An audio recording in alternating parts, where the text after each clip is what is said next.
شروع کرتی ہوں اللہ کے نام سے جو بے انتہا مہربان نہایت رحم فرمانے والا ہے۔ کیا انسان پر لامتناہی زمانے کا ایک وقت ایسا بھی گزرا ہے جب وہ کوئی قابل ذکر چیز نہ تھا؟ یعنی طویل عرصے تک انسان ایسے حال میں رہا ہے کہ جب کوئی اس کو پہچانتا بھی نہ تھا۔ ہم نے انسان کو ایک مخلوط نطفے سے پیدا کیا تاکہ اس کا امتحان لیں، تو گویا ہم سب اس دنیا میں ایک امتحان کے لیے ہیں، اور اس غرض کے لیے ہم نے اسے سننے اور دیکھنے والا بنایا، یعنی عقل اور سمجھ عطا کی۔ ہم نے اسے راستہ دکھا دیا، اللہ نے بندوں کی ہدایت کا انتظام کر دیا۔ اب بندوں پر ہے، خواہ شکر کرنے والا بنے یا کفر یعنی ناشکری کرنے والا بنے، یعنی چاہے تو اب اللہ کی دی ہوئی نعمتوں پر شکر ادا کرے یا پھر چھوٹی چھوٹی تکلیفوں پر بے صبری کر کے ناشکراپن کرے۔ کفر کرنے والوں کو ہم نے زنجیریں اور طوق اور بھڑکتی ہوئی آگ مہیا کر رکھی ہے۔ نیک لوگ جنت میں شراب کے ایسے ساغر پیئیں گے جن میں آب کافور کی آمیزش ہوگی۔ یہ ایک بہتا چشمہ ہوگا جس کے پانی کے ساتھ اللہ کے بندے شراب پیئیں گے، اور جہاں چاہیں گے بسہولت اس کی شاخیں نکال لیں گے۔ یہ وہ لوگ ہوں گے جو دنیا میں نظر پوری کرتے ہیں، یعنی اللہ سے کیے ہوئے وعدے وفا کرتے ہیں۔ اس دن سے ڈرتے ہیں جس کی آفت ہر طرف پھیلی ہوئی ہوگی، اور اللہ کی محبت میں مسکین اور یتیم اور قیدی کو کھانا کھلاتے ہیں، اور ان سے کہتے ہیں کہ ہم تمہیں صرف اللہ کے لیے کھلا رہے ہیں، ہم تم سے نہ کوئی بدلہ چاہتے ہیں نہ شکریہ۔ ہمیں تو اپنے رب سے اس دن کے عذاب کا خوف لاحق ہے جو سخت مصیبت کا انتہائی طویل دن ہوگا، بس اللہ انہیں اس دن کے شر سے بچا لے گا اور انہیں تازگی اور سرور بخشے گا، یعنی ہر طرف سے خوشیاں ہی خوشیاں ہوں گی، اور ان کے صبر کے بدلے میں انہیں جنت اور ریشمی لباس عطا کرے گا۔ وہاں وہ اونچی مسندوں پر تکیے لگائے بیٹھے ہوں گے، نہ انہیں دھوپ کی گرمی ستائے گی نہ جاڑے کی ٹھنڈک۔ جنت کی چھاؤں ان پر جھکی ہوئی سایہ کر رہی ہوگی، اور اس کے پھل ہر وقت ان کے بس میں ہوں گے کہ جس طرح چاہیں انہیں توڑ لیں۔ ان کے آگے چاندی کے برتن اور شیشے کے پیالے گردش کرائے جا رہے ہوں گے، شیشے بھی وہ جو چاندی کی قسم کے ہوں گے، اور ان کو منتظمین جنت نے ٹھیک اندازے کے مطابق بھرا ہوگا۔ ان کو وہاں ایسی شراب کے جام پلائے جائیں گے جس میں سونٹ کی آمیزش ہوگی۔ یہ جنت کا ایک چشمہ ہوگا جسے سلسبیل کہا جاتا ہے۔ ان کی خدمت کے لیے ایسے لڑکے دوڑتے پھر رہے ہوں گے جو ہمیشہ لڑکے ہی رہیں گے۔ تم انہیں دیکھو تو سمجھو کہ موتی ہیں جو بکھیر دیے گئے ہیں۔ وہاں جدھر بھی تم نگاہ ڈالو گے نعمتیں ہی نعمتیں، اور ایک بڑی سلطنت کا سر و سامان تمہیں نظر آئے گا۔ ان کے اوپر باریک ریشم کے سبز لباس اور اطلس و دیبا کے کپڑے ہوں گے۔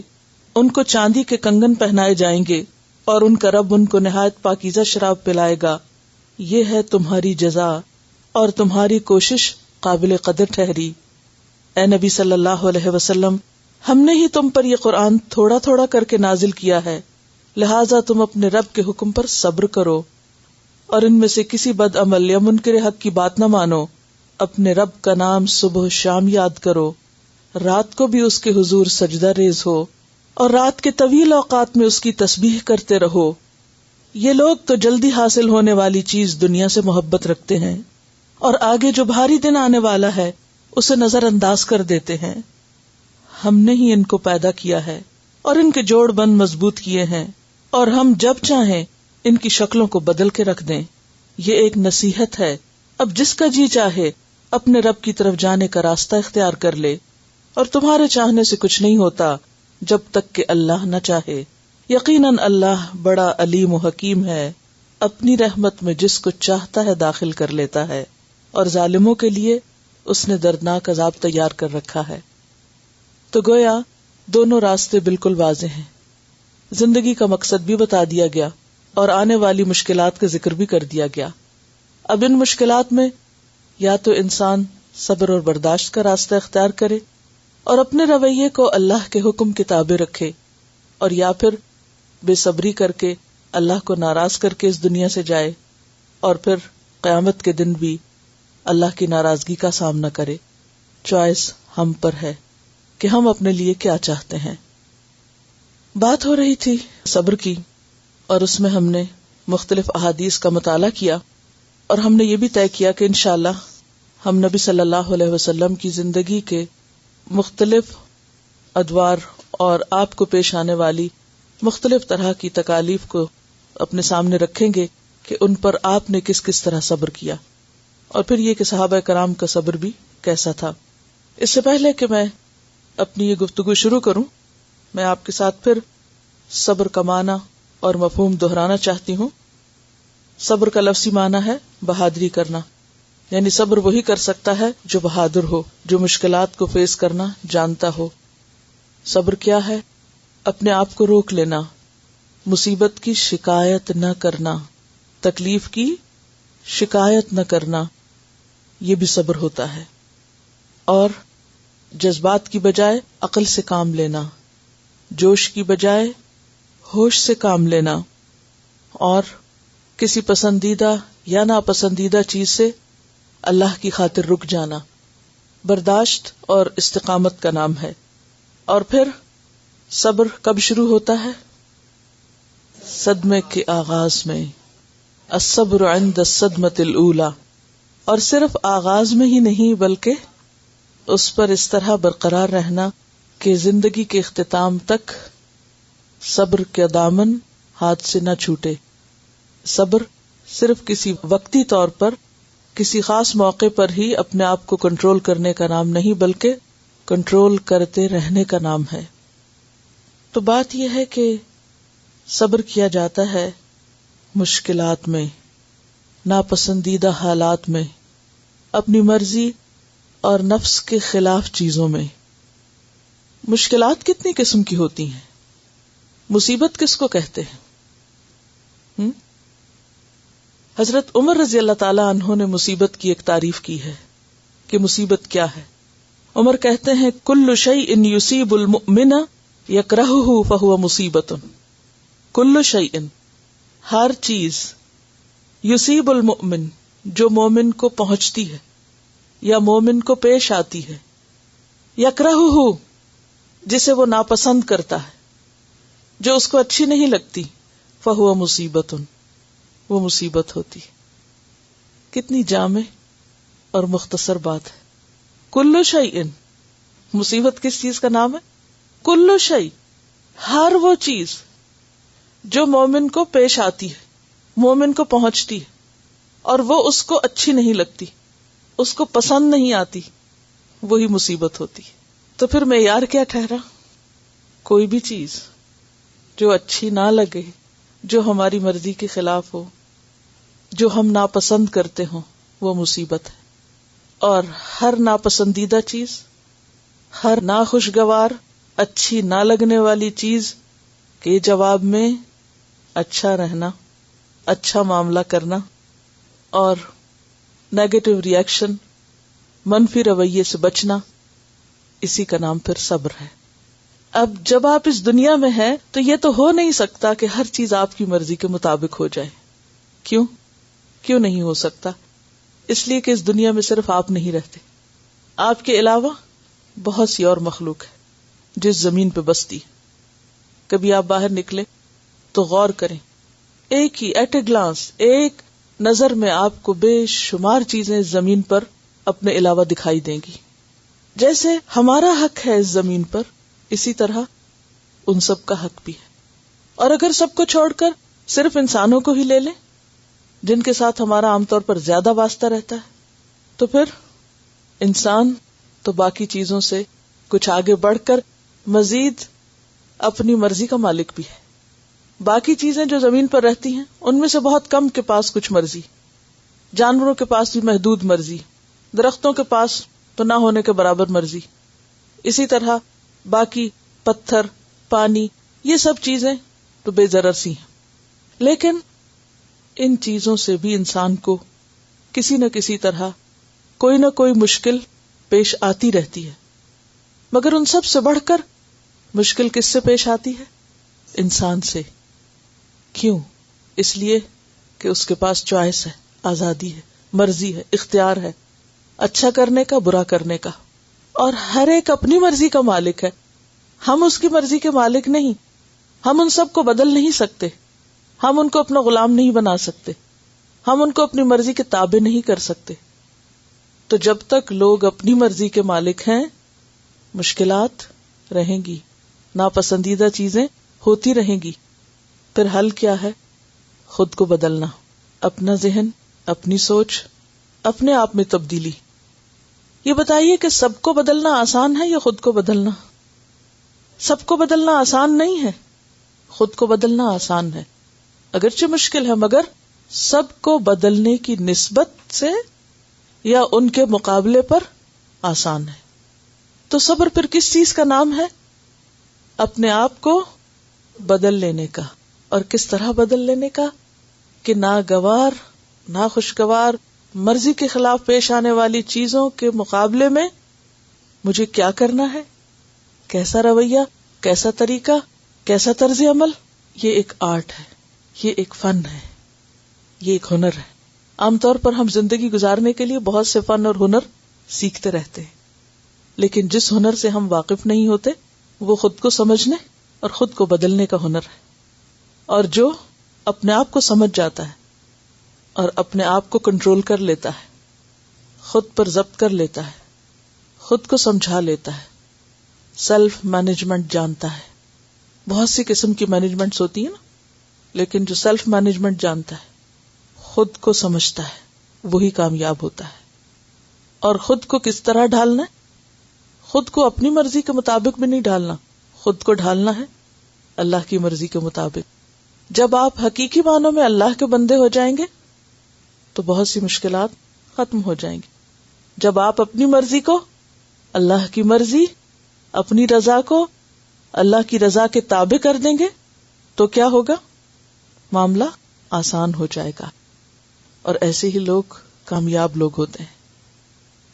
اگر ہم مختصراً مختلف طرح کی تکالیف کو دیکھیں جو انسان کو پیش آتی ہیں، تو آپ دیکھیے کہ ہمیں بعض تکالیف ہمارے جسم میں پیش آتی ہیں، جسمانی تکالیف ہوتی ہیں، بعض جذباتی ہوتی ہیں، ہمارے جذبات مجروح ہوتے ہیں، بعض روحانی ہوتی ہیں، کچھ ذہنی پریشانیاں ہوتی ہیں، پھر اولاد، مال، ان کی طرف سے پیش آنے والی، پھر ماحول. تو ہر وہ چیز خواہ وہ ہمارے اندر سے اٹھے، ہمارے جسم کو پیش آئے، ہماری روح پہ اثر انداز ہو، ہماری سوچ اور ذہن پہ ہو، ہمارے خیالات اور جذبات کو ہرٹ کرنے والی ہو، یا ہمارے ماحول کو ہماری مرضی کے خلاف کرنے والی ہو، انکمفرٹیبل بنانے والی ہو، ایسی تمام چیزوں کے مقابلے میں صبر ہی انسان کے لیے کامیابی کا واحد راستہ ہے. صرف ایک آؤٹ لیٹ ہے، وے آؤٹ، اور وہ صبر ہے. جسے صبر کرنا آ جائے گا وہ ان تمام چیزوں سے نبٹنا جان لے گا. اور صبر نام ہے بہادری کا. ایسا ہی شخص اصل میں پھر کیا ہے؟ بہادر ہے. بہادر کون ہے؟ جو چمکھی لڑائی لڑنا جانتا ہو، جو ان سب کا مقابلہ کرنے کا طریقہ جانتا ہو کہ ان سب مواقع پر اسے کیا کرنا ہے، جس سے وہ خود کو نقصان سے بچا جائے.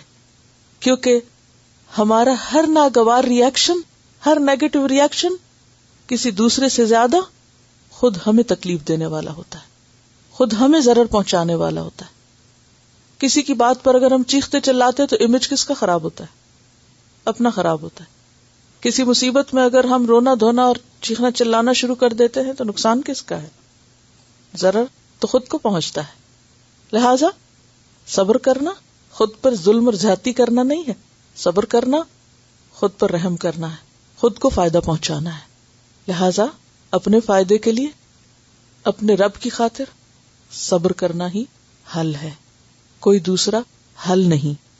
اور پھر آپ دیکھیے کہ اللہ تعالیٰ جس کے درجے بلند کرنا چاہتا ہے، جس کو جتنا اونچا لے جانا چاہتا ہے، اس کو اتنے ہی چیلنجز میں ڈالتا ہے، اس کے لیے اتنی ہی مشکلات سامنے آتی ہیں. اسی لیے ہم دیکھتے ہیں کہ سب سے زیادہ تکلیف دنیا میں کس کو پہنچی؟ اللہ کے سب سے پیاروں کو، جو سب سے زیادہ محبوب تھے اللہ کے. اللہ نے ان کو سب سے زیادہ آزمائش میں ڈالا، سب سے زیادہ مشکل میں ڈالا. اور وہ کون ہے؟ انبیاء. حدیث میں آتا ہے ان اشد الناس بلاء الانبیاء ثم الذین یلونہم ثم الذین یلونہم ثم الذین یلونہم. سب سے زیادہ لوگوں میں شدید آزمائش، شدید تکلیفیں انبیاء پر آئیں، پھر وہ جو ان سے قریب تھے، پھر وہ جو ان سے قریب تھے، پھر وہ جو ان سے قریب تھے. ہم کیا سمجھتے ہیں جب ہم پر کوئی مشکل آتی ہے؟ کہ شاید اللہ ہم سے ناراض ہو گیا ہے، شاید وہ ہمیں پسند نہیں کرتا، یا وہ ہم سے محبت نہیں کرتا. نہیں، جس سے اللہ زیادہ محبت کرتا ہے اس کو زیادہ آزماتا ہے. کیوں آزماتا ہے؟ کیوں آزماتا ہے؟ وہ اتنی زیادہ مشکل میں کیوں پڑتا ہے؟ آپ دیکھیے کہ سونے کو خالص کرنے کے لیے کیا کیا جاتا ہے؟ تپایا جاتا ہے، خوب تپایا جاتا ہے. لوہا فولاد کب بنتا ہے؟ جب کیا کیا جاتا ہے؟ گرم کیا جاتا ہے. تو کسی بھی انسان کو خالص کرنے کے لیے، چمکانے کے لیے، ہیرا بنانے کے لیے اس پر زیادہ سے زیادہ مشکلات ڈالی جاتی ہیں، تاکہ وہ ہر چیز سے اٹھ کر واقعی اللہ کا پسندیدہ ہو جائے.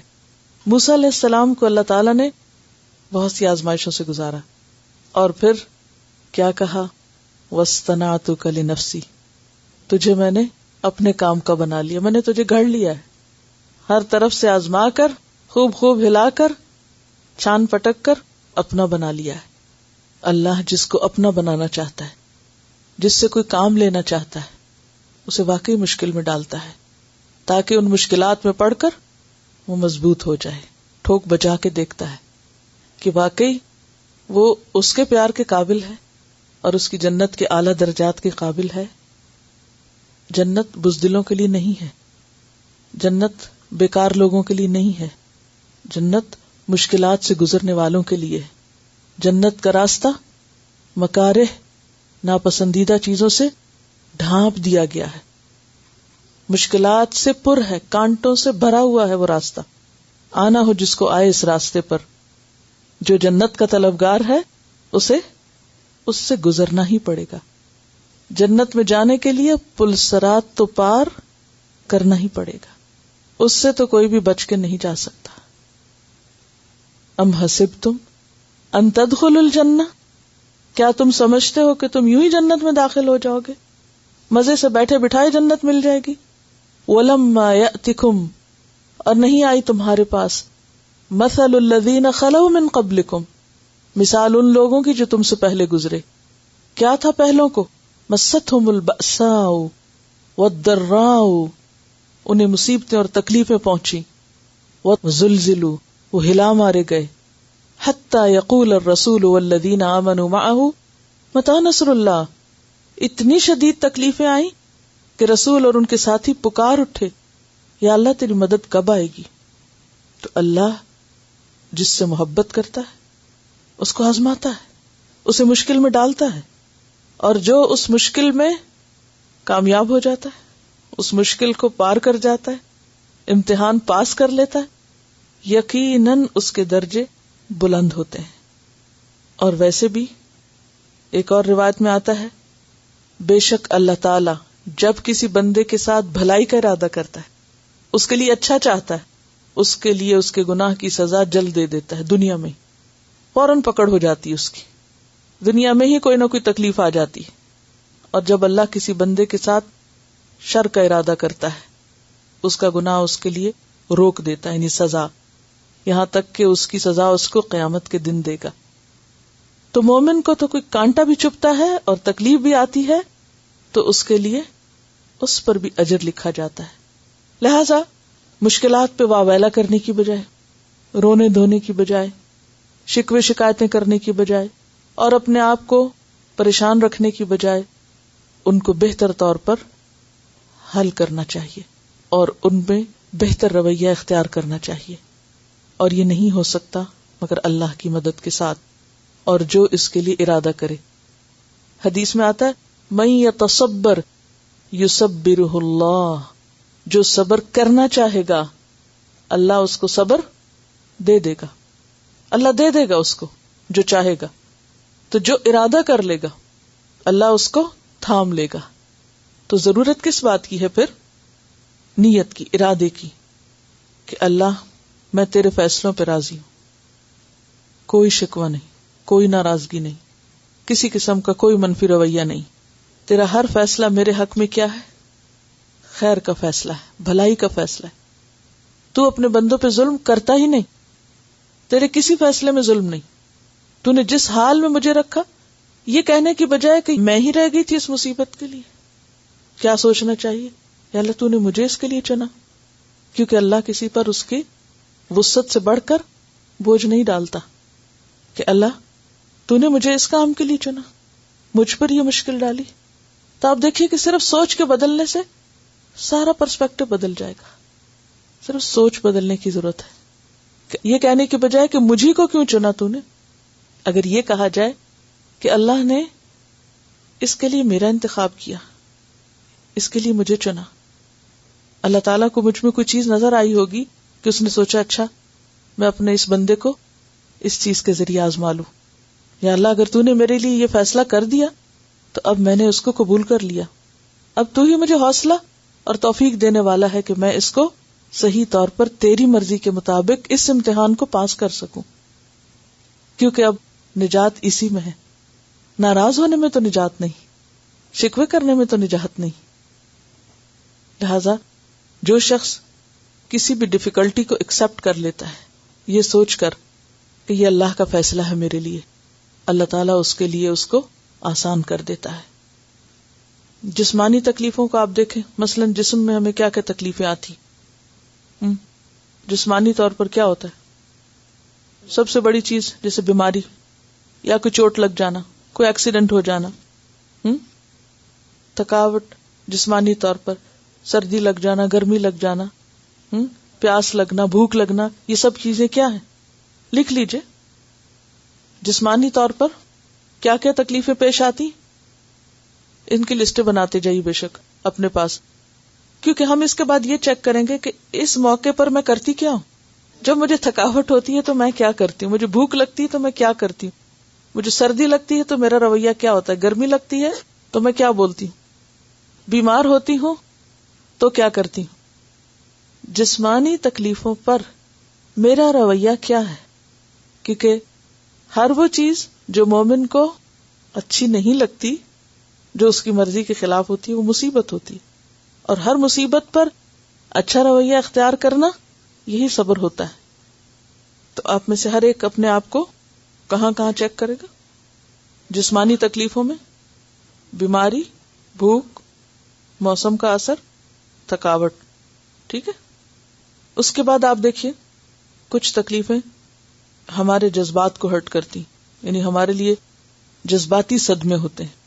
مثلا جذباتی صدموں میں کوئی ہمیں غصہ دلاتا ہے، کبھی ہم کسی کے رویے سے ہرٹ ہوتے ہیں، غمگین ہوتے ہیں. اور کیا ہوتا ہے، بچوں کی طرف سے کوئی ایسی بات ہوتی ہے جو ہمارے لیے تکلیف اور دکھ کا سبب ہوتی ہے. کسی کی موت ہو سکتی ہے، کامیابی بھی ہو سکتی کسی کی جو انسان کو حسد میں مبتلا کر دیتی، کوئی ناکامی بھی. تو یہ سب چیزیں کیا ہیں؟ جذباتی صدمے ہوتے ہیں. کوئی ہماری بے عزتی کر دیتا ہے، بے وجہ ہمیں ڈانٹ ڈپٹ دیتا ہے، اور جبکہ ہمارا کوئی اس میں قصور بھی نہیں ہوتا. ایسے موقعوں پر ہمارا رویہ کیا ہوتا ہے، ہم کیا کرتے ہیں؟ آئیے دیکھتے ہیں. حضرت عائشہ رضی اللہ تعالی عنہا پہ جب الزام لگا تھا تو انہوں نے کیا کیا تھا. Sabr. We were given homework to read about sabr of any Sahaba. The life of the Prophet and his companions was full of sabr. It means that the basis of Islam is on sabr. This is a blessing of Allah subhanahu wa ta'ala, that whatever we are learning in the Quran, we find it in the Sunnah at the same time. And whatever we found in Sunnah is commanded in the Quran. As we learned sabr in Husn Akhlaq, and we were learning Surah Nur in the Quran at the same time, sabr of Hazrat Aisha Siddiqa is an example for every woman. Such an innocent girl who was born in a Muslim family at the time when hardly some people were there who were born Muslim. Her father sacrificed a lot for the Prophet ﷺ and Islam. She herself was a beloved wife of a Prophet, meaning that she had some extraordinary qualities. She was accused for the worst thing that any lady could be accused for. But after Hazrat Maryam, she was the only lady whose piety was confirmed by Allah subhanahu wa ta'ala.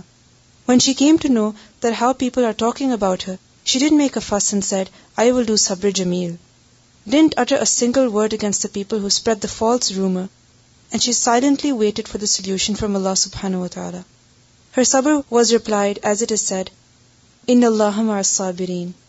And there are 2 times in Surah Nur about the incident that it is ifk, and as ifkum mubin. Allah is saying that whatever people are saying that against Hazrat Aisha is a lie and a big accusation. It is a great blessing for her sabr that up till the day of judgment there is proof for her innocence in the Quran. Wassalam. حضرت عائشہ رضی اللہ تعالیٰ عنہا کی example ہمارے سامنے ہے کہ جب ان پر ایک الزام لگا تھا اور کسی بھی عورت پر، اور پھر عورت بھی وہ عام عورت نہیں تھی، تقوی اور ایمان اور اخلاق میں کس اعلیٰ مقام پر تھی، اور نبی کی بیوی تھی. یعنی جس شخص کا جتنا بڑا مقام ہوتا ہے اس پر الزام اتنی ہی بڑی شکل اختیار کر جاتا ہے. کسی عام عورت پر بھی الزام لگے تو بڑی بات ہے، اور کہاں اللہ کے رسول کی زوجہ محترمہ ان پر الزام لگا. لیکن کیا تھا ان کا رویہ؟ کیا کیا انہوں نے؟ جب انہیں پتا بھی چل گیا کہ کون کون میرے خلاف یہ سب کچھ کر رہا ہے، تو انہوں نے جواباً ان کے لیے کیا کہا؟ صبر جمیل.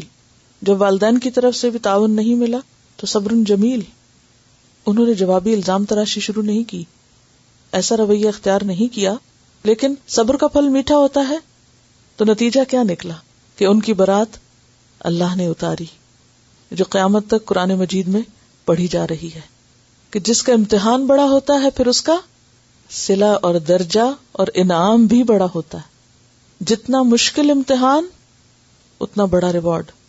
لیکن یہ ریوارڈ کب ہوتا ہے؟ صبر کے ساتھ.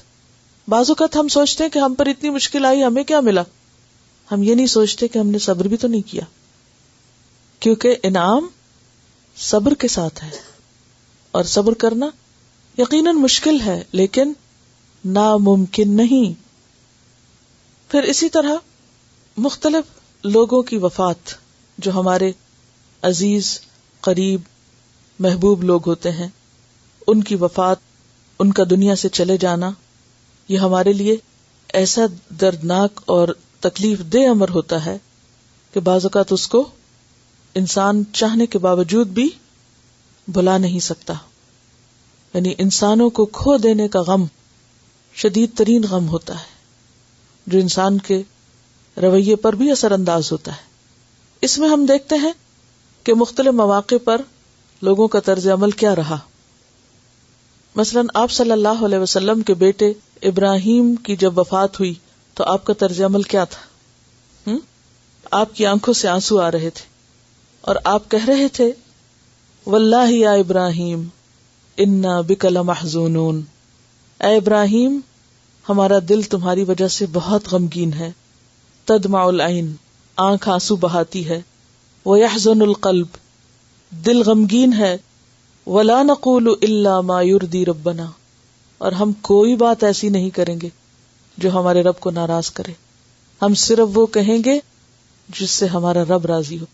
اس کا نام ہے صبر. آپ رو سکتے ہیں، آپ کے دل میں دکھ، تکلیف اور غم ہو سکتا ہے، اس سے نہیں منع کیا گیا، یہ صبر کے خلاف نہیں. لیکن زبان پر ایسی بات نہ ہو کہ جس سے اللہ تعالیٰ ناراض ہو. وہ کون سی باتیں ہوتی ہیں جس سے اللہ ناراض ہوتا ہے؟ شکوہ، کہ میرے ہی ساتھ یہ کیوں ہوا، میرا ہی بچہ کیوں لے لیا گیا. اس کے برعکس جب انسان اس موقع پر شکر کرتا ہے تو کیا ہوتا ہے؟ ترمذی کی روایت ہے، ابو موسیٰ اشعری کہتے ہیں نبی صلی اللہ علیہ وسلم نے فرمایا جب کسی بندے کا کوئی بچہ مرتا ہے، یعنی اولاد کا صدمہ کسی کو پہنچتا ہے، تو اللہ تعالیٰ اپنے فرشتوں سے پوچھتا ہے کیا تم نے میرے بندے کے بچے کی جان قبض کر لی؟ وہ کہتے ہیں ہاں. پھر وہ ان سے پوچھتا ہے تم نے اس کے جگر کے ٹکڑے کی جان نکال لی؟ وہ کہتے ہیں ہاں. پھر وہ ان سے پوچھتا ہے تو میرے بندے نے کیا کہا؟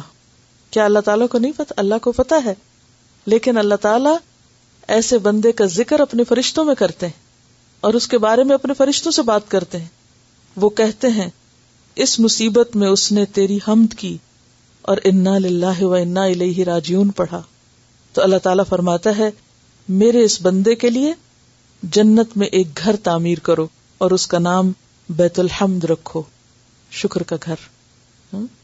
کیا ہم سب اپنے پیاروں کی وفات پر اللہ کا شکر کرتے کہ اللہ تیرے فیصلے پہ ہم راضی ہیں، تو کسی پہ ظلم نہیں کرتا، جو تو نے کیا اسے میں نے قبول کر لیا.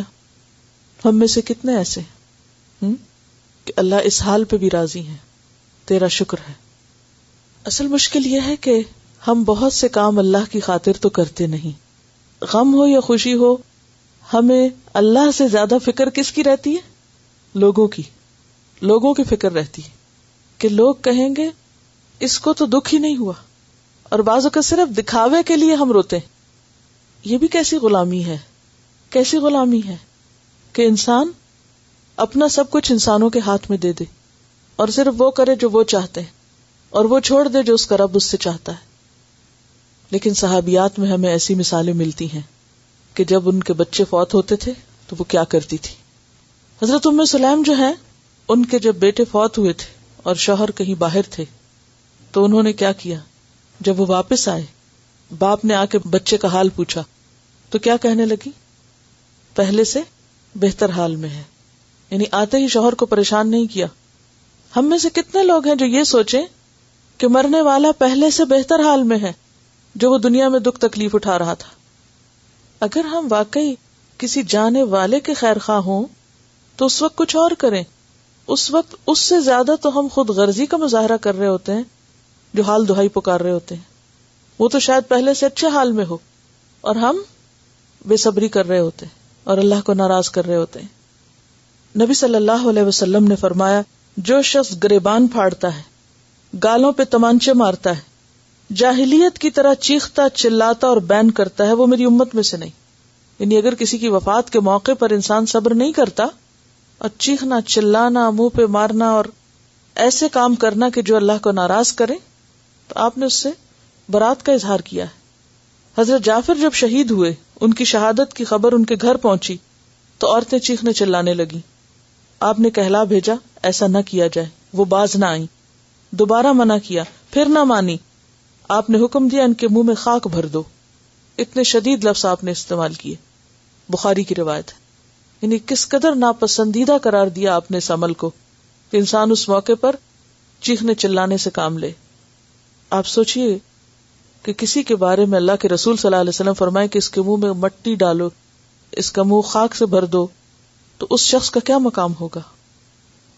لیکن ایسے موقعوں پر ہم بھول جاتے ہیں. ہم جانے والے کا نہیں اپنا سوچتے، کس قدر خود غرض ہے. کوئی فوت ہو جائے تو ہم کیا کہتے ہیں، ہمارا کیا بنے گا. تو کس کا غم ہے پھر ان کو؟ ایسا کہنے والے کو کس کا غم ہے، جانے والے کا یا اپنا؟ تو بات تو پھر خود غرضی کی ہے نا، سیلفشنس ہے. ہمارا کیا بنے گا. پہلے ہمارا کون بنا رہا تھا؟ اللہ. اور اب بھی اللہ باقی ہے، لیکن ہم اللہ پر اعتماد اور توکل کم کرتے ہیں اور لوگوں کے اوپر زیادہ بھروسہ ہوتا ہے. لہذا پھر صدمہ سہنا بھی مشکل ہوتا ہے. پھر آپ دیکھیے کہ آپ کے ایک نواسے کی وفات ہوئی. وفات کے قریب آپ کی بیٹی نے آپ کو بلا بھیجا. آپ نے کیا جواب دیا ان کو؟ کیا کہلا کے واپس بھیجا؟ فَلْتَصْبِرْ وَلْتَحْتَسِبْ. چاہیے کہ اجر کی توقع رکھے، صبر کرے. اس نے پھر بلا بھیجا. پھر آپ صلی اللہ علیہ وسلم تشریف لے گئے اپنے کچھ ساتھیوں کے ساتھ. تو اس موقع پر بھی آپ کی آنکھوں میں آنسو تھے، لیکن کوئی ایسی بات آپ کی زبان سے نہیں نکلی. آپ کے چچا کی وفات جس سال ہوئی، ابو طالب کی، حضرت خدیجہ کی وفات جس سال ہوئی، وہ سال آپ پہ شدید غموں کا سال تھا. اس کو عام الحزن قرار دیا گیا، لیکن کوئی شکوہ اور شکایت نہیں.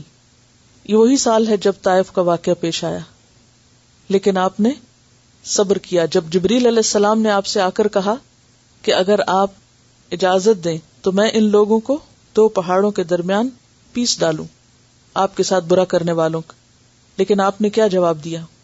شاید ان کی اولاد میں سے کوئی مسلمان ہو جائے. پھر کیا ہوا؟ جب آپ واپس لوٹے اس سفر سے تو راستے میں جنوں نے قرآن سنا، وہ مسلمان ہوئے. 7 جنوں کا واقعہ آتا ہے نصیبین کے مقام پر. لیکن آپ کو معلوم ہے کہ اس کے بعد کیا ہوا؟ اس صبر کا اجر کیا ملا، صلہ کیا ملا؟ معراج نصیب ہوئی. یعنی کہاں؟ طائف کی گلیوں میں دونوں طرف سڑک کے گنڈوں کی قطاریں کھڑی تھی جو آپ کو پتھر مار رہے تھے. کوئی ایک رحم کرنے والا نہیں تھا، کوئی ایک قدر کرنے والا نہیں تھا، لیکن ان سب کو معاف کیا اور سب کے لیے اچھی امید رکھی کہ اگر یہ نہیں تو پھر ہو سکتا ہے کہ ان کی اولاد میں سے کوئی مسلمان ہو جائے. کس قدر حریص ہیں آپ دوسروں کی ہدایت کے لیے. تو وہاں سے آپ دیکھیے اعلیٰ ترین بلندیوں پہ آپ پہنچے. اگر دنیا میں کوئی کسی کو ذلیل کرنا چاہتا ہے، رسوا کرنا چاہتا ہے، اور وہ اپنے رب کی خاطر صبر کرتا ہے، تو ہو سکتا ہی نہیں کہ اللہ اس کے درجے نہ بڑھائے. من تواضع للہ رفعہ اللہ، جو اللہ کے لیے تواضع اختیار کرتا ہے اللہ اس کو بلندی دیتا ہے. لیکن شرط کیا ہے؟ شرط ایک ہے، اور وہ صبر. کہ انسان اللہ پہ چھوڑنے کے بجائے خود معاملات کو اپنے ہاتھ میں لے کے خود جواب دینے کی کوشش نہ کرے. پھر اسی طرح ہم دیکھتے ہیں کہ صحابیات بھی، حضرت ام خلاد کا ذکر آتا ہے، غزوہ بنو قریظہ میں ان کے بیٹے شہید ہو گئے تھے، وہ نقاب کی حالت میں تھی اور بہت ہی صبر و تحمل کے ساتھ تھی. آپ کے پاس آئیں تو لوگوں کو بڑی حیرانی ہوئی کہ اس حالت میں بھی یہ خاتون اس طریقے پر ہے. تو کہنے لگی بیٹا کھویا ہے، حیا نہیں کھوئی. پھر اسی طرح حضرت عمر، آپ جانتے ہیں نا حضرت عمر کون ہے؟ وہ واحد شخص ہیں جو اسلام لانے کے بعد علل اعلان ایک ایک کو جا کے بتاتے ہیں کہ میں مسلمان ہو گیا ہوں. سب سے پہلے ابو جہل کے دروازے پہ جاتے ہیں، نوک کر کے بتاتے ہیں میں مسلمان ہو گیا ہوں. پھر اسی طرح دوسرے لوگوں کے پاس، سب مسلمانوں نے سیکریٹلی ہجرت کی، صرف حضرت عمر تھے کہ جنہوں نے تلوار لٹکا کے تیروں کو اپنی مٹھی میں لیا اور علل اعلان نکلے مکہ سے اور کہا جس کی بیوی کو بیوہ ہونا ہے اور جن کے بچوں کو یتیم ہونا ہے وہ مجھے اس وادی کے باہر ملے، میں جا رہا ہوں ہجرت کر کے. یہ ہیں عمر، اتنے جرت مند اور بہادر، لیکن دل میں کتنے نرم ہیں. ان کے بھائی شہید ہوئے تھے اور یہ ان کو یاد کر کے بعد میں بھی اتنا دکھی ہوتے تھے. کہتے تھے ما حبت الصبا الا ذکرتہ، کہ جب بھی باد صبا چلتی ہے، صبح کی ہوا چلتی ہے، میں اس کو یاد کرتا ہوں. بھائی کو یاد کرتے ہیں. کس قدر بہادر اور کس قدر دلیر انسان ہے. رشتوں کی محبت اپنی جگہ، لیکن اپنی صلاحیتوں کو پازیٹیولی استعمال کرنا اپنی جگہ. ہر چیز کا اپنا مقام ہوتا ہے. مومن اندر سے دکھی ہو سکتا ہے، غموں سے بھرا ہوا ہو سکتا ہے، لیکن یہ غم اس کے کام پہ، اس کے مشن پہ، اس کے مقصد پر حاوی نہیں ہوتے. یہ ہے اصل بہادری. انسان غموں کا نوالا نہ بن جائے، اپنے آپ کو غم کے حوالے نہ کر دے، اس کے آگے ہاتھ پاؤں چھوڑ کے نہ بیٹھ جائے، ڈپریشن کا شکار نہ ہو جائے کہ اب تو میں کسی کام کے قابل ہی نہیں کیونکہ میری زندگی میں یہ ایک مسئلہ بہت بڑا آ پڑا ہے. نہیں، یہ خود کو نقصان دینا ہے. صبر بہادری کا نام ہے. بریولی اس کو فیس کر کے اپنی زندگی کے ایک ایک دن، ایک ایک گھنٹے اور ایک ایک منٹ کو پازیٹیولی استعمال کرنا ہے. میں کل اپنے بیٹے کو سمجھا رہی تھی وقت کی قیمت. کوئی کام میں نے کہا، اس نے تھوڑی دیر کی، تو میں نے کہا دیکھو 2 منٹ تم نے ضائع کر دیے. تمہیں پتا ہے کہ اگر ہم ہر روز کسی کام میں 2 منٹ ضائع کرتے ہیں، صرف 2 منٹ، جس کو ہم کہتے ہیں 2 منٹ کی تو بات ہے، 2 منٹ ہی تو تھے، کیا ہوا؟ تو تمہیں پتا مہینے کے آخر میں تم نے کتنے منٹ ضائع کیے؟ کہنا میں تو کبھی سوچا ہی نہیں. 1 گھنٹہ 60 منٹس. میں نے کہا جی ہاں، ہر روز 2 منٹ صرف کسی ایک کام میں. کیونکہ جب میں اسے اٹھاتی ہوں کہتے ہیں صرف 2 منٹ دے دیں، اور تو ہم اکثر ایسے کرتے نا، 2 منٹ اور سو جاتے ہیں. 2 منٹ اور ہر روز، صرف اگر ہم جاگنے میں 2 منٹ ضائع کریں، صرف 2 منٹ، تو مہینے کے آخر میں ہم نے زندگی کا پورا 1 گھنٹہ بغیر کسی کام کے ضائع کر دیا. Only 2 minutes. اور ہم ہر روز ہر کام میں 2 منٹ، کوئی بھی کام کرنا، 2 منٹ کھلے دل سے خیرات کرتے ہیں یا اس کو دیتے ہیں، ضائع کرتے ہیں، سخاوت کرتے ہیں اس کی، کہ کبھی سوچتے بھی نہیں. اور اس طرح زندگی سلپ ہوتی چلی جا رہی ہے ہمارے ہاتھوں سے، لمحہ لمحہ ختم ہو رہا ہے. اتنی بڑی متاع گنوا رہے ہیں کہ پوری دنیا دے کے بھی واپس نہیں لے سکتے. تو ہم کہاں افورڈ کر سکتے ہیں کہ آج اس کا غم منانے بیٹھ جائیں اور کام چھوڑ دیں، اور پھر آج اس چیز کو ایشو بنا لیں اور کام چھوڑ دیں؟ نہیں، یہ دن واپس نہیں آئیں گے. تو کوئی دن ایسا نہیں ہو سکتا، کوئی موقع ایسا نہیں ہو سکتا کہ انسان کو کوئی نہ کوئی ناگوار صورت پیش نہ آئے. کبھی اندر سے، کبھی باہر سے، کبھی دائیں کبھی بائیں، یہ تو پیش آتی رہیں گی چیزیں.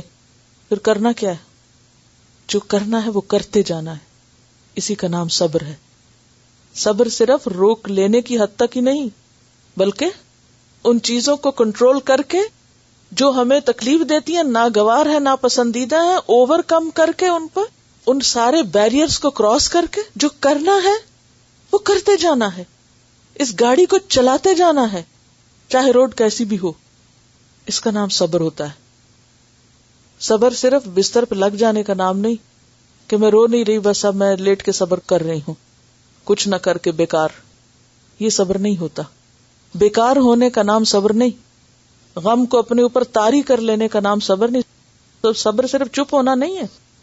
آپ رو سکتے ہیں، آپ کسی کو یاد کر سکتے ہیں، آپ دکھی ہو سکتے ہیں، لیکن اپنا کام نہیں چھوڑ سکتے. اسی میں کامیابی ہے، بیکاری میں کامیابی نہیں ہے. پھر اسی طرح مالی نقصان وہ ہمیں پریشان رکھتے ہیں. کبھی کوئی چیز کھو جاتی ہے، کبھی کچھ ٹوٹ جاتا ہے، کبھی کوئی نئی خریدنے پڑ جاتی، کبھی اچانک کوئی ضروریات پیش آ جاتی. ان میں انسان اپنے آپ کو پریشان رکھتا ہے. اس سے بھی پریشان ہونے سے مسئلہ حل نہیں ہوتا.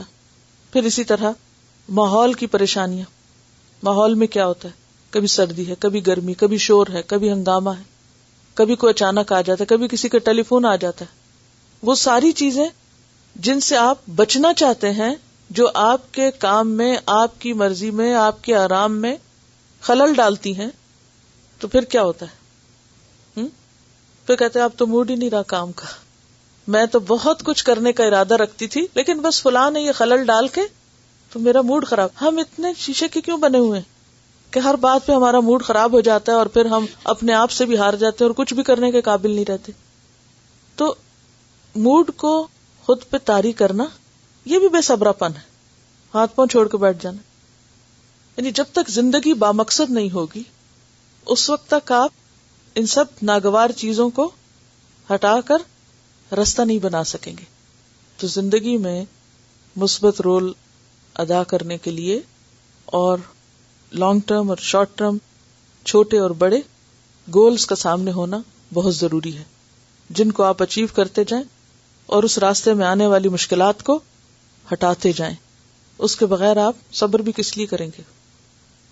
پھر اسی طرح یہ جو ماحول میں چھوٹی چھوٹی چیزیں ہمیں ڈسٹرب کرتی ہیں، ان میں آپ دیکھیے کہ ہر روز گھر میں ہمیں بچوں کی طرف سے، دائیں بائیں، ہر طرف سے کچھ نہ کچھ ایسا ہوتا ہے کہ جو ہمیں وہ نہیں کرنے دیتا جو ہم کرنا چاہتے ہیں. اور پھر ہم کیا کرتے ہیں اس موقع پر، یا کیا کرنا چاہیے؟ اس پر کسی کا تجربہ سنیے. Assalamu alaikum. May Allah bless you all for this wonderful opportunity of learning Hadith online. Alhamdulillah, I had many opportunities during the lecture tonight to practice what I was learning. First of all, I had a problem with the connection, so I could not listen to you continuously. I tend to get frustrated during such breaks, but this time I decided to keep my tasbih in hand, and whenever there was a break, I started zikr and did not waste any time. Then the electricity went off. Alhamdulillah, I remembered to say Inna lillahi wa inna ilayhi raji'un. I used that time to chat with my children. When power was restored, my kids joined me in saying Alhamdulillah. I also revised with them the hadith which we learned today about doing sabr and shukr and gaining reward for this patience. At last everything was going smoothly when the phone rang. It was my husband, who is stationed at a non-family post. Instead of being impatient, I thought I could fill up the gaps later on. After all, he will only take a couple of minutes. I was feeling very pleased with myself at this transformation and handling my temper so well, when my kids started fighting and yelling at each other. Oh Allah, what now? Surprising myself as well as my children, I just went up to them and instead of yelling and scolding, I just said very softly and firmly that I do not expect them to behave like this.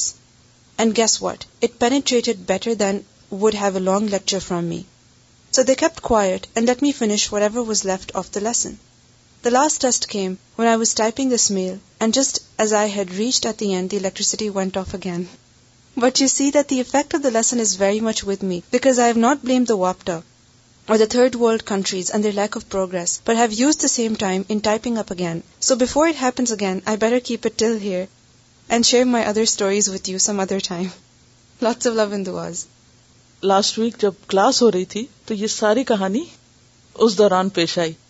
یعنی کس طرح اللہ تعالیٰ کچھ لوگوں کو موقع پر ہی سیکھنے کے ساتھ ساتھ عمل کی توفیق دیتا ہے.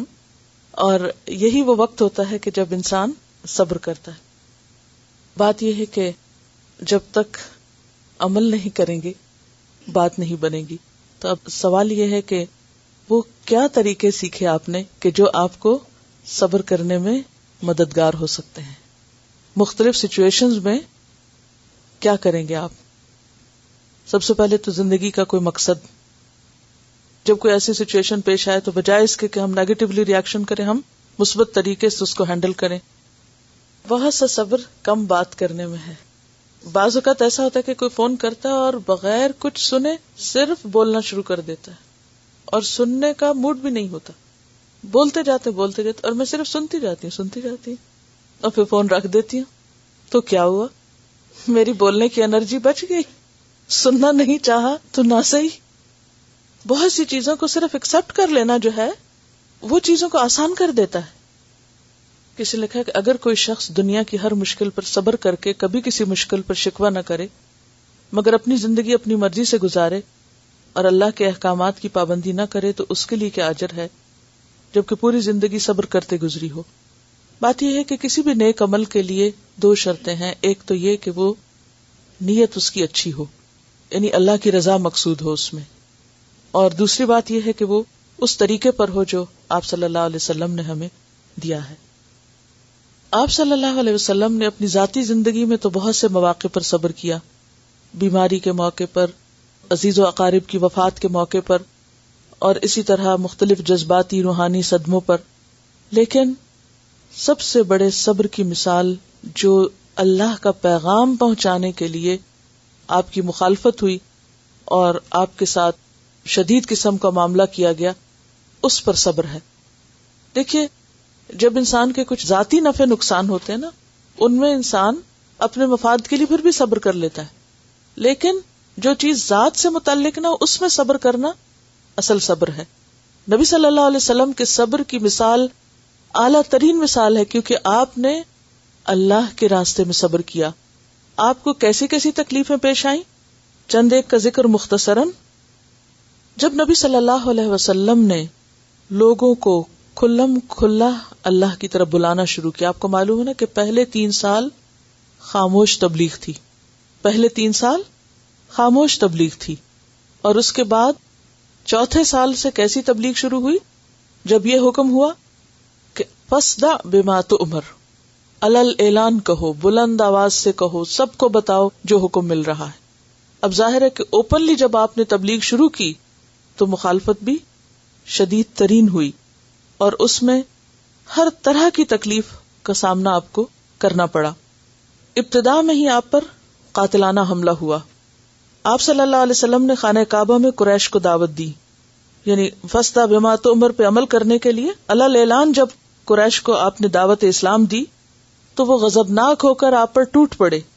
تو آپ کے ربیب حضرت حارث بن ابی حالہ، حضرت خدیجہ کے فرزند جو ان کے شوہر ابو حالہ سے تھے، اس وقت گھر میں تھے.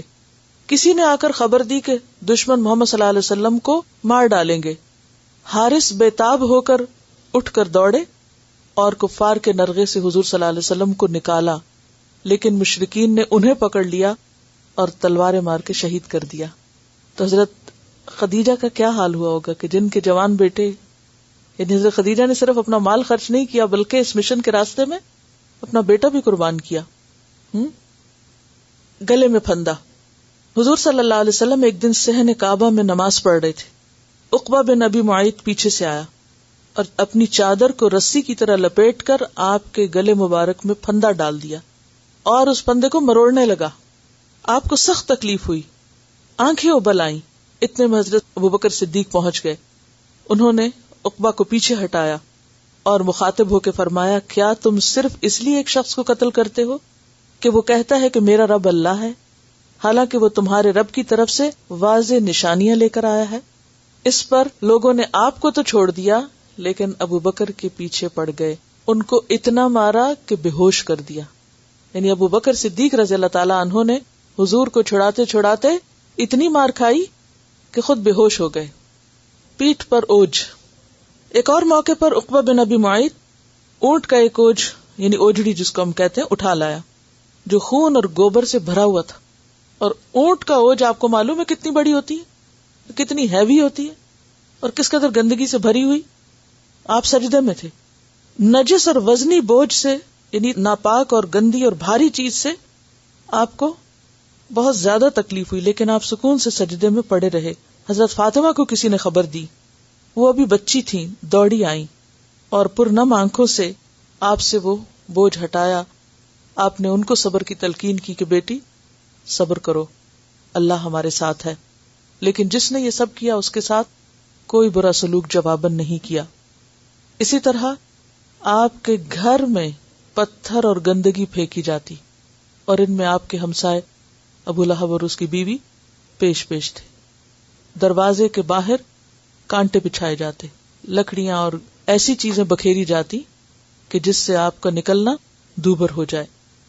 اور جسمانی اذیت کے علاوہ آپ کو طعنے اور تمسخر اور استہزاء کا بھی سامنا کرنا پڑتا, اور اس میں خاص طور پر ابو لہب کی بیوی اور خود ابو لہب پیش پیش تھا.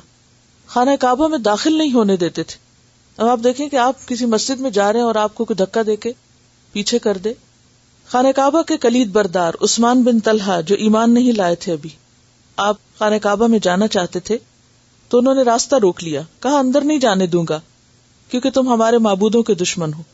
آپ نے فرمایا کہ یہ خانہ خدا ہے, اس میں جانے سے مت روکو, لیکن وہ نہ مانا. تو آپ صلی اللہ علیہ وسلم نے فرمایا واللہ وہ وقت جلد آنے والا ہے جب کعبہ کی کلید میرے ہاتھ میں ہوگی, یعنی چابی میرے پاس ہوگی. عثمان نے نفرت انگیز لہجے میں کہا کیا قریش اس دن اتنے ذلیل ہو جائیں گے کہ کعبہ کی کنجی تمہارے ہاتھ میں دے دیں گے؟ آپ نے فرمایا اس دن خدا قریش کو عزت دے گا. اس کے بعد آپ صبر اور سکون سے چلے گئے, اندر نہیں جانے دیا, نہیں گئے. آپ دیکھیے کہ عثمان کا تبصرہ کیا تھا کہ اس دن قریش ذلیل ہو جائیں گے, تو آپ نے فرمایا نہیں, اس دن قریش عزت میں ہوں گے. یہ ہے صبر کہ ایک بدتمیزی کا جواب اتنے خوبصورت انداز میں دیا جائے. پھر اسی طرح آپ پر یہ الزام لگا کہ آپ کا دماغ چل گیا اور آپ کو جنون ہو گیا, اور یہ بہت زیادہ مشہور کر دیا گیا. اور قبیلہ ازد کا ایک رئیس تھا ضماد بن ثعلبہ, انہیں جھاڑ پھونک میں اور دم کرنے میں بہت مہارت تھی. ان کو بلوایا گیا, وہ مکہ تشریف لائے تو بتایا گیا کہ محمد صلی اللہ علیہ وسلم کو جن پڑ گئے ہیں اور ان کا دماغ چل گیا ہے. ضماد حضور کے پاس پہنچے اور کہا اے محمد صلی اللہ علیہ وسلم تم فکر نہ کرو, میں تمہارا علاج کرتا ہوں. تو اس پر آپ صلی اللہ علیہ وسلم نے ان کو قرآن پاک کی کچھ آیات سنائی. وہ سن کر سکتے میں آ گئے, بولے واللہ یہ خدا کا کلام ہے, آپ اللہ کے رسول ہیں, میں اللہ اور اس کے رسول پر ایمان لاتا ہوں. الٹا مسلمان ہو گئے جو آپ کا علاج کرنے آئے تھے.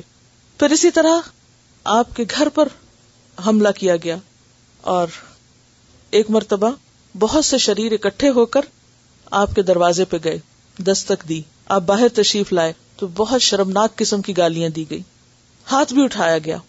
آپ اندر تشریف لے گئے اور اس وقت پہ جبریل امین آئے اور آپ کو تسلی دی. آپ کے سر پہ کیچڑ پھینکا گیا اور حضرت فاطمہ اس کو دھو رہی تھی اور رو رہی تھی. آپ نے فرمایا کہ مت رو, اللہ تمہیں جلد ہی قریش کی ایذا رسانیوں سے محفوظ کرے گا. آپ پر پتھر بھی پھینکے گئے. منا میں کچھ شریروں نے آپ کو نرغے میں لے لیا, کوئی گالیاں دیتا, کوئی آپ پہ تھوکتا, کوئی پتھر پھینکتا. آپ اندازہ کیجئے ذرا, اپنے آپ کو کسی ایسی جگہ پہ رکھ کے دیکھیے کہ جس میں چاروں طرف لوگ ہوں, کوئی تھوکے, کوئی گالیاں پھینکے, کوئی پتھر پھینکے, کیا کیفیت ہو سکتی ہے؟ اور یہ سب کچھ کسی ذاتی دشمنی کی بنا پر نہیں, اللہ کا پیغام پہنچانے کی وجہ سے تھا. لیکن آپ نے جواباً کچھ نہیں کہا. آپ صبر کے ساتھ ان کی ہدایت کی دعا کرتے رہے. پھر حضرت زینب پانی کا برتن لے کر وہاں آئیں, آپ کی حالت دیکھ کے رونے لگی. فرمایا بیٹی مت رو, اللہ میرا حافظ و ناصر ہے. ابو جہل نے مختلف مواقع پر آپ کے ساتھ جو کچھ کیا وہ اس امت کا فرعون ہے. یعنی فرعون جس طرح شدید تھا, اسی طرح ابو جہل آپ صلی اللہ علیہ وسلم کے ساتھ بہت سخت معاملہ کرتا. ابو جہل کی بیوی آپ کو مذمم کہہ کے پکارتی, اس کے جواب میں بھی آپ نے کیا کہا, میں تو محمد ہوں, اور اس پر کسی ناگواری کا اظہار نہیں کیا. پھر اسی طرح نہ صرف یہ کہ آپ کے ساتھ ناپسندیدہ قسم کے واقعات پیش ہے, بلکہ آپ کو طرح طرح کے لالچ بھی دیے گئے, اور آپ کو یہ کہا گیا کہ آپ چاہیں تو سب سے حسین عورت سے آپ کا نکاح کرا دیتے ہیں، سارا مال و دولت آپ کے سامنے لا کے اکٹھا کر دیتے ہیں، آپ کو مکہ کا ہم سردار مان لیتے ہیں، بادشاہت آپ کے ہاتھ میں دے دیتے ہیں، لیکن آپ نے اس میں سے کسی بھی چیز کو قبول نہ کیا، کیونکہ ہم نے پڑھا تھا نا کہ صبر صرف ناگوار چیزوں پر نہیں، صبر خواہشات کو روکنے کا نام بھی ہے. جو پسندیدہ ترین چیزیں ہو سکتی ہیں کسی انسان کے لیے، ان چیزوں کو اس لیے قبول نہ کرنا کہ اللہ کی رضا نہیں اس میں، اس کا نام بھی صبر ہے. پھر اسی طرح شیب ابی طالب کا واقعہ وہ سب کو معلوم ہوگا. ساتھ نبوت میں قریش نے مل کر ایک معاہدہ کیا کہ کوئی شخص محمد صلی اللہ علیہ وسلم اور آپ کے خاندان والوں سے کسی قسم کا کوئی تعلق نہیں رکھے گا. Social boycott, economic boycott. اور پھر وہ معاہدہ خانہ کعبہ پہ لٹکا دیا گیا تھا. تو اس پہ کیا ہوا؟ تمام بنو ہاشم اور بنو مطلب شیب ابی طالب میں پناہ گزین ہوئے. یہ بنو ہاشم کا ایک موروثی احاطہ تھا جو مکہ کے قریب ایک پہاڑ میں واقع ہے. میں اپنے ایک سفر میں اس علاقے میں گئی تھی خاص طور پر کہ وہ کون سی جگہ ہے جس کو شیب ابی طالب کہتے ہیں. تو یہ پہاڑوں کے بیچ بیچ میں جگہ ہے. اب تو خیر وہاں آبادی ہے. پھر اسی طرح وہاں پر کچھ کھانے کو نہیں ہوتا تھا کیونکہ آپ کے ہاتھ کچھ بیچتے ہی نہیں تھے. بائیکاٹ تھا لوگوں کا. آپ اور آپ کا خاندان پتے کھا کر گزارا کرتے رہے. بچے بھوک کے مارے تڑپتے تھے، روتے تھے، لیکن کوئی بھی آگے نہیں بڑھتا تھا. بالآخر اس معاہدے کو ختم کیا گیا. کچھ اللہ کے ایسے بندے جن کے دلوں میں رحم تھا وہ آگے بڑھے اور انہوں نے اس کو پھاڑ دیا، اور اس طرح مسلمانوں کی مشکل آسان ہوئی. بہرحال آخر مشکلات جب حد کو پہنچی تو کیا ہوا؟ آپ کو ہجرت کرنا پڑی. آپ کا وطن، آپ کا گھر، آپ کے تمام عزیز و اقارب اور تمام یادیں جو تھی وہ پیچھے رہ کے، کیونکہ انسان کو اپنے گھر اور اپنے وطن سے صرف مال و متاع کی وجہ سے نہیں، ایک جذباتی اٹیچمنٹ بھی ہوتی ہے، ایک جذباتی وابستگی بھی ہوتی ہے. ان سب چیزوں کو چھوڑ کر اللہ کے حکم سے آپ مدینہ تشریف لے گئے. یتیم پیدا ہوئے، چھوٹی عمر میں والدہ کا انتقال ہو گیا، دادا کا انتقال ہو گیا، پھر عین مشکل وقت میں چچا کا انتقال ہو گیا، اسی دوران بیوی کا انتقال ہو گیا. تو اسی لیے آپ نے کیا فرمایا ہے کہ جس کو کوئی مشکل پیش آئے وہ میری مشکل کو یاد کر لے تو اسے اپنی مشکل آسان نظر آئے گی. خلاصہ یہ آج کی ساری گفتگو کا کہ ہمارے لیے ایک ہی راستہ ہے کامیابی کا، اور وہ صبر کا راستہ ہے. بے صبری انسان کے لیے نقصان دہ ہے. یہ کڑوا گھونٹ تو پینا ہی پڑے گا، مشکلات کو تو برداشت کرنا ہی ہوگا. اللہ تعالیٰ سے دعا ہے کہ ہمیں اس قابل بنائے کہ ہم اس کی رضا کے مطابق زندگی بسر کر سکیں. وآخر دعوانا ان الحمد للہ رب العالمین. سبحانک اللہم و بحمدک، نشہد ان لا الہ الا انت، نستغفرک و نتوب الیک. السلام علیکم و رحمۃ اللہ وبرکاتہ.